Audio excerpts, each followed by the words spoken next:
एक आपने बयान दिया जिसकी बड़ी चर्चा है आजकल, माफिया और मठाधीश में कोई फर्क नहीं होता, जिसके बाद कई साधु संतों ने इसके विरोध में बयान दिया। इसको आप कैसे देखते हैं? आप तो बहुत वरिष्ठ पत्रकार हैं और हर शब्द का एक भाव होता है। अगर मैं ये कहूं कि आप पत्रकारों के सबसे बड़े मठाधीश हैं तो आपको कैसा लगेगा?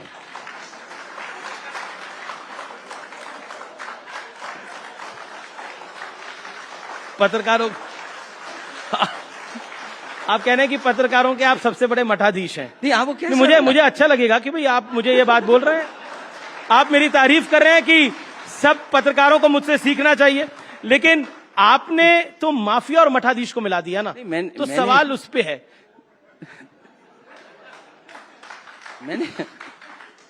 मेरा भाव गलत नहीं था।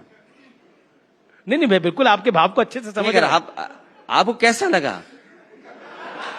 मैंने तो बोला मुझे तो अच्छा लगा। मैंने तो बोला मुझे अच्छा लगा।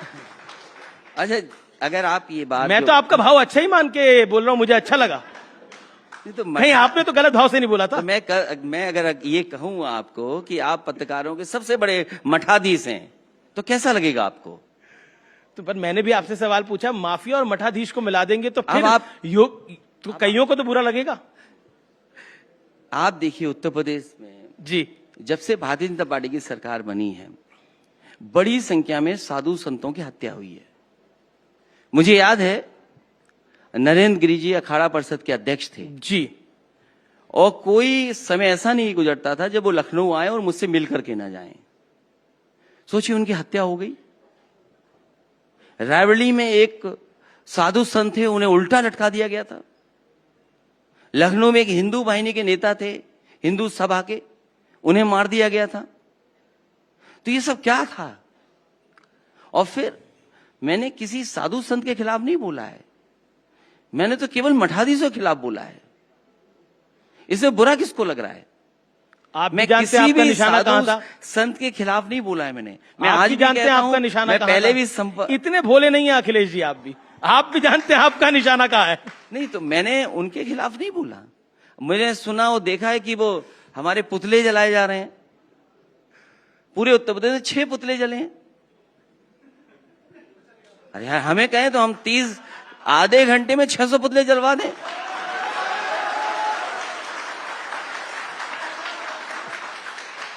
लेकिन चलिए, ये तो पुतलों की बात हुई, लेकिन अब मैं भेड़िए की बात करना चाहता हूं। यूपी में आजकल भेड़िए की काफी चर्चा है, देखिए, और जो भेड़िया है वो बड़ी दिक्कत भी कर रहे हैं। तो ये मुख्यमंत्री जी को सोचना चाहिए कि भेड़िए कैसे आ गए यूपी में। भेड़िए क्या कर रहे हैं यूपी में? नहीं, यूपी जाना जाए अच्छी चीजों के लिए, कोई पॉजिटिव नैरेटिव तो यूपी जाना चाहिए। एक्सप्रेस वे के लिए, यूपी मेट्रो के लिए जाना योगी जी से पूछा गया तो भेड़िए के लिए यूपी जाना जा रहा है। पर योगी जी से पूछा गया, उन्होंने बोला कुछ आदमखोर भेड़िए प्रदेश के अंदर उत्पात मचा रहे हैं। ऐसी स्थिति 2017 के पहले प्रदेश की थी। ये लोग उस समय कितनी तबाही मचाते थे। इनके एरिया बटे हुए थे। वसूली कहीं चाचा कर रहा था, कहीं भतीजा कर रहा था। महाभारत के सारे रिश्ते थे, ये योगी जी ने कहा। देखिए, पहले ये मान लीजिए वो योगी नहीं है। वो योगी नहीं है। जो हमारे शास्त्र कहते हैं, हमें जो जितनी कुछ हमें जानकारी मिलती है, जिस व्यक्ति को क्रोध नहीं आए वही योगी है।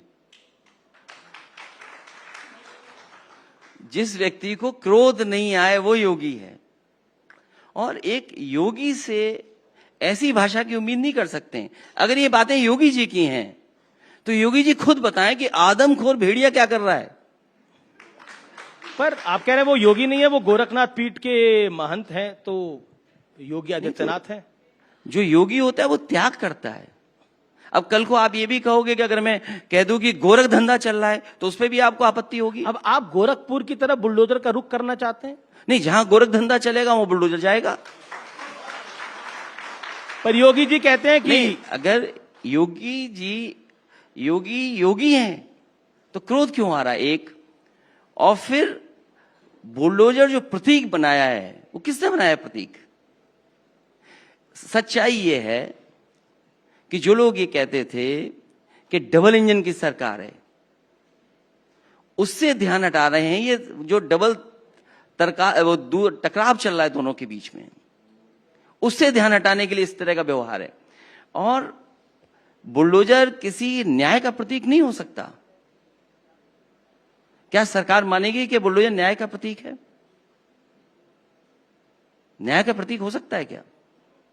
सुप्रीम कोर्ट, हाई कोर्ट मना कर रहा है कि इस तरह का व्यवहार नहीं होना चाहिए। जिसके कागज हैं, जिसका नक्शा पास है, आप घर उड़ा दे रहे हैं केवल इसलिए कि आप डर दिखाना चाहते हैं। बहुत सारे बिल्डिंग्स लखनऊ में, आप भी तो गोरखपुर की तरफ आप बुलडोजर करना चाहते हैं। इसमें क्या गलत है? जहां इलीगल काम होगा इसमें क्या गलत है? तो आपको लगता है गोरखपुर में सब इलीगल हो रहा है अभी से? लीगल क्या है वहां पर? कुछ तो लीगल होगा, कुछ तो इलीगल होगा। बीजेपी ने बोला ये हिंदुत्व पर हमला है, गोरखनाथ पीर पे हमला है। ये किसी हिंदुत्व पे नहीं है, किसी पर ये हमला नहीं है। बुलडोजर जो नया प्रतीक बनाया है न्याय का, नहीं हो सकता। जो कॉन्स्टिट्यूशन को मानते हैं, संविधान को मानते हैं, वो बुलडोजर प्रतीक नहीं मान सकते किसी चीज को लेकर के। जी, अगला सवाल कन्नौज में नवाब सिंह यादव को लेकर है। एक घटनाक्रम हुआ, उसको लेकर बीजेपी ने बहुत सारी इल्जाम आपकी पार्टी पे लगाए। प्रदेश में कहीं भी ऐसा दुष्कर्म होता है तो समाजवादी पार्टी बोलती है कि ये गलत हो रहा है, लेकिन नवाब सिंह यादव के विषय पर या फिर मोहित खान के विषय पर आप क्या कहना चाहते हैं? मैं जानता था ये सवाल जरूर आप लोग पूछेंगे। जिस व्यक्ति का आपने नाम लिया है जी, उसका संबंध बीजेपी के नेताओं से बहुत अच्छा है।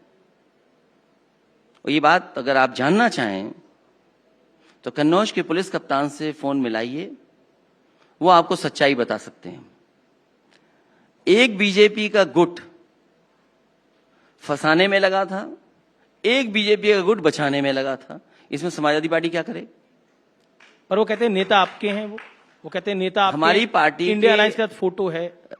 फोटो हमारे साथ होगी, पार्टी के नेताओं के साथ होगी। वो हमारी पार्टी में कब थे? 2019 का चुनाव हम हारे हैं, 2019 चुनाव हारे, 2022 का चुनाव हारे, 2017 में इन्हीं लीडर्स का क्या रोल था? तो इसीलिए तो मैं कह रहा हूं कि क्या बीजेपी जाति देख करके जोड़ रही है समाजवादियों से, समाजवादी पार्टी से जोड़ रहे हैं? उन्हें अपने झांकना चाहिए कि आखिरकार बचाने में और फंसाने में कौन लोग लगे थे। जी, न्यूज़ 18 इंडिया चौपाल, एक ऐसा मंच जहां जब जब बात निकलेगी तो सिर्फ दूर तक नहीं बल्कि दुनिया के कोने कोने में जाएगी, क्योंकि इस बार बात होगी भारत के वैश्विक महाशक्ति बनने के लक्ष्य पर। सरकार, समाज, सेलिब्रिटी और स्पोर्ट्स स्टार्स के साथ न्यूज़ 18 इंडिया चौपाल देखिए सिर्फ न्यूज़ 18 इंडिया पर।